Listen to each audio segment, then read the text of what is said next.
Bunda, kajian hati. Menangkan.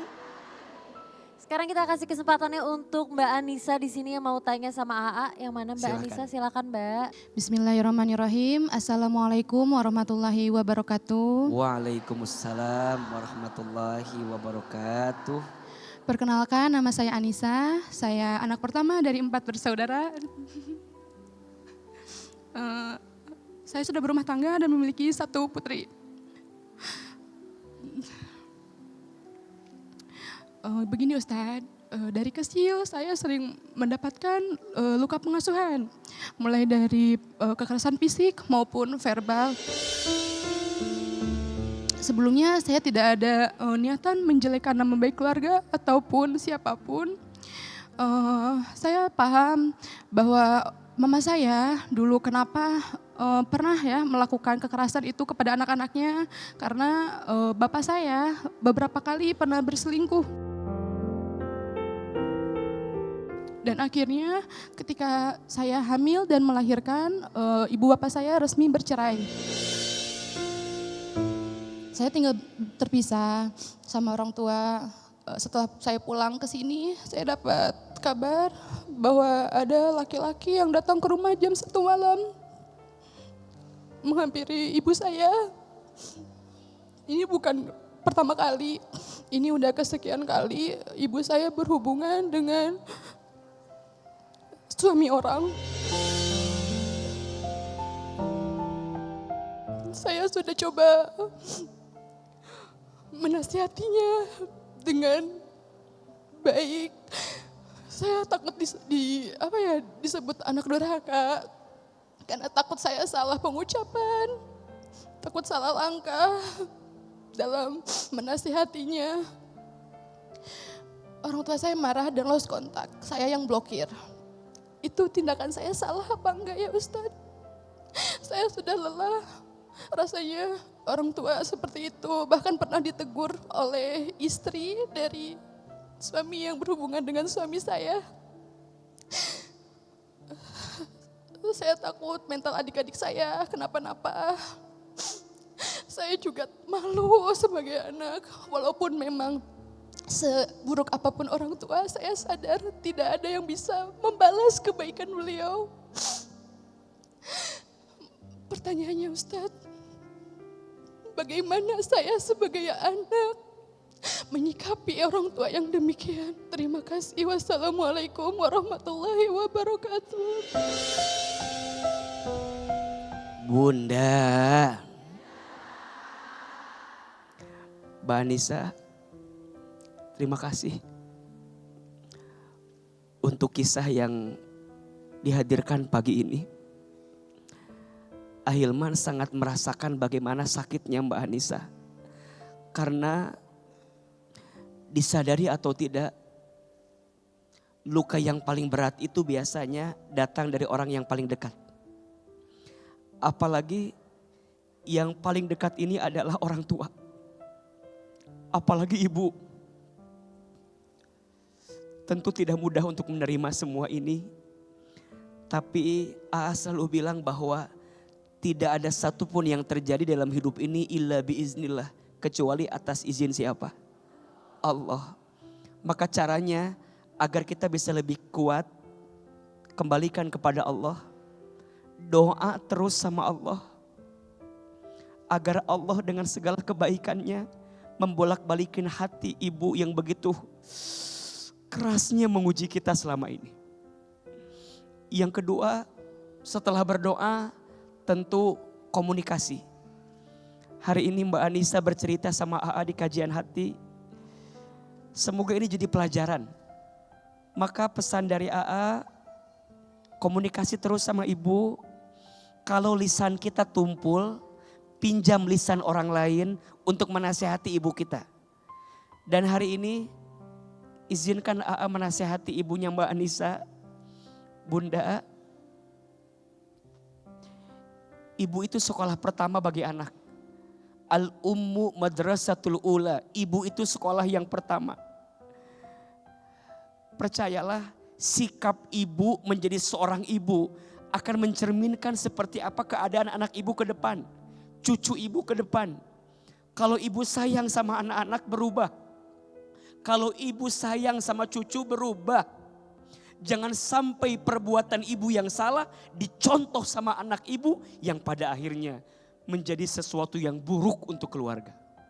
Ingat ya, kalau ada yang bilang, "Aa, apakah perbuatan orang tua akan ngaruh sama anak?" Jawabannya iya. Solehkan dirimu sebelum solehkan anakmu. Perbaiki dirimu sebelum perbaiki anakmu. Didik dirimu sebelum didik anakmu. Luka hati sangat berat sekali dari orang tua. Tapi bagaimanapun itu orang tuamu Mbak Anissa. Doakan, komunikasikan. Dan yang ketiga, siapkan ruang di hati untuk selalu memaafkan. Walaupun berat. Insya Allah rasa maaf di hati akan pelan-pelan menguatkan kita untuk terus membersamai orang tua kita. Ternyata luka hati dari orang tua itu begitu kuat dan begitu dalam. Semoga setelah ini ada yang lebih baik Mbak Anissa. Salam buat ibu sama bapak. Salam buat keluarga besar dan insya Allah tetap kuat melewati ini semua.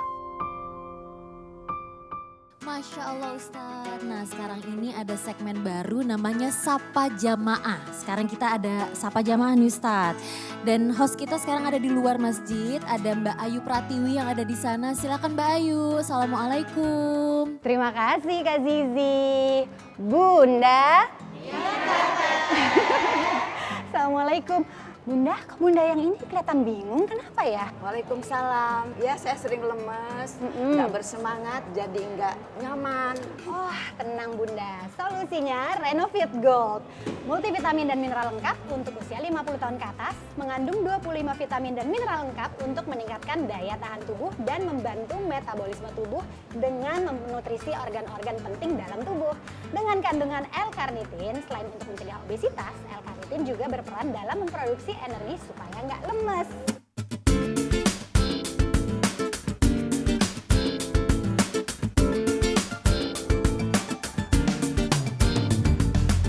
Apalagi manfaatnya? Renovit Gold mengandung ekstrak huperzin untuk menjaga agar nggak cepat pikun. Beta karoten dan lutein yang baik untuk menjaga kesehatan mata, sudah bersertifikasi halal dan bebas gula. Jadi aman untuk menderita diabetes. Diminum 1 kaplet setiap hari setelah makan. Seusia teteh bisa minum juga? Untuk saya wajib minum Renovit. Setiap hari nih harus diminum, lengkap dengan 26 vitamin dan mineral untuk menjaga kesehatan dan daya tahan tubuh.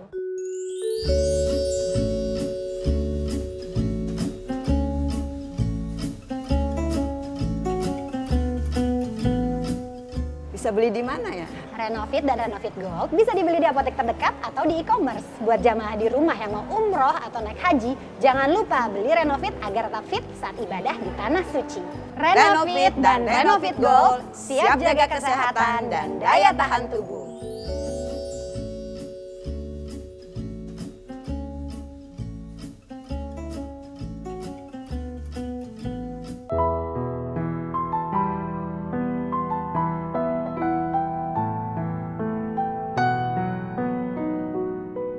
Bunda,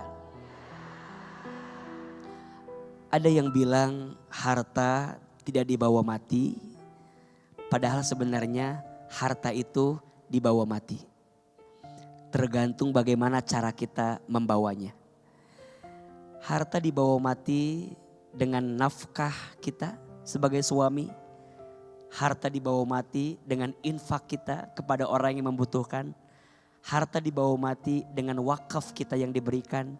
Harta dibawa mati dengan amalan baik kita dari harta yang Allah titipkan. Dan kalau bisa bersedekah, bersedekahlah.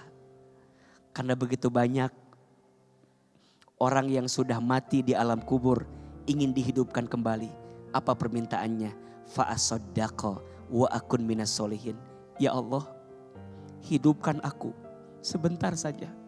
Niscaya aku akan jadi orang yang ahli sodako dan jadi orang yang terus beramal soleh. Semoga harta yang Allah titipkan kepada kita jadi harta yang mengantarkan kita ke surga, dilebihkan, tidak membuat kita sombong, dihilangkan, tidak membuat kita putus asa. Karena yang paling berharga di hati kita hanyalah Allah Subhanahu wa ta'ala. Ya Allah, ya Rahman, ya Rahim. Duhai Allah yang maha pengasih lagi maha penyayang.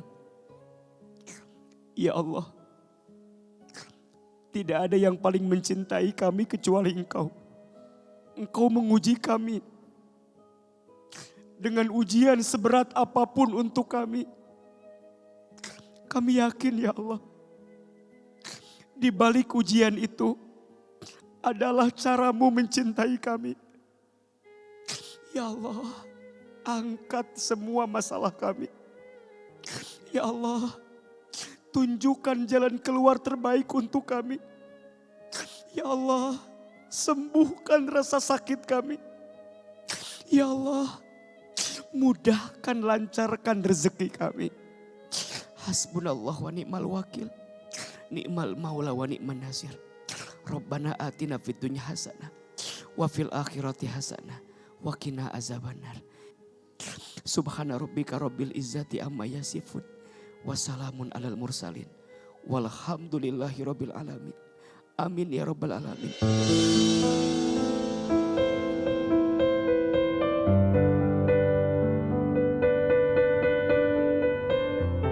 Dan mereka menafkahkan hartanya untuk menyucikan diri. Itulah orang yang akan dijauhkan dari neraka. Quran Surah Al-Lail ayat 17-18.